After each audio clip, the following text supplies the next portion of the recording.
Hormuz প্রণালী ইস্যুতে মধ্যপ্রাচ্যে উত্তেজনা চরমে পৌঁছানোর মধ্যেই নতুন কূটনৈতিক তৎপরতা শুরু হয়েছে। যুক্তরাষ্ট্রকে সামরিক পদক্ষেপ থেকে সরে এসে আলোচনায় ফেরার আহ্বান জানিয়েছে সৌদি আরব।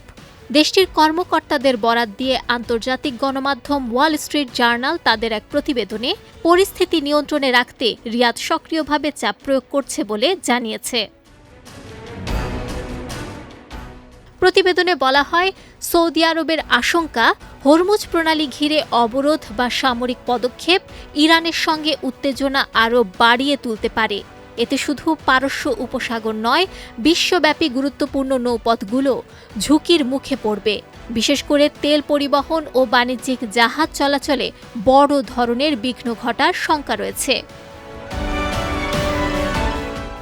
ইতোমধ্যে ইরানের উপর যুক্তরাষ্ট্র ও ইসরায়েলের হামলার পর তেহরান পাল্টা প্রতিক্রিয়া দেখিয়েছে এবং হরমুজ প্রণালীতে নিয়ন্ত্রণ জোরদার করেছে। এর জবাবে যুক্তরাষ্ট্র ইরানের বন্দরগুলোর উপর অবরোধ আরোপের ঘোষণা দিয়েছে, যা কার্যকর হয়েছে। ফলে পুরো অঞ্চলে অনিশ্চয়তা আরও ঘনীভূত হয়েছে। এদিকে সৌদি আরব কূটনৈতিক সমাধানের উপর জোর দিয়ে বলছে, যুদ্ধ বন্ধ করে স্থিতিশীলতা ফিরিয়ে আনতে সংলাপই একমাত্র পথ। ইরানের পররাষ্ট্রমন্ত্রীর সঙ্গেও সৌদি আরবের যোগাযোগ হয়েছে, যেখানে শান্তিপূর্ণ সমাধানের বিষয়ে গুরুত্ব আরোপ করা হয় বলেও প্রতিবেদনে জানানো হয়।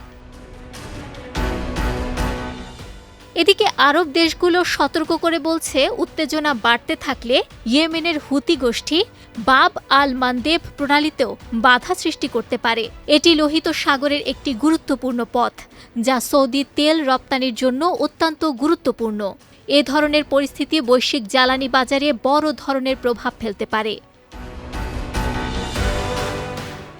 এরই মাঝে সোমবার রাষ্ট্রীয় সংবাদ মাধ্যম IRIB নিউজে প্রকাশিত এক বিবৃতিতে ইরানের সশস্ত্র বাহিনী আরও হুঁশিয়ারি দিয়ে বলেছে, তাদের নৌপথে বাধা দিলে প্রতিবেশী দেশগুলোর সমুদ্র নিরাপত্তাও হুমকিতে পড়বে।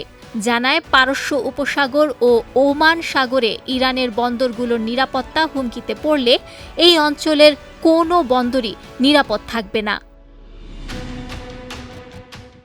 বিশ্লেষকদের মতে, বর্তমান পরিস্থিতি দ্রুত সমাধান না হলে এটি বড় আঞ্চলিক সংঘাতে রূপ নিতে পারে।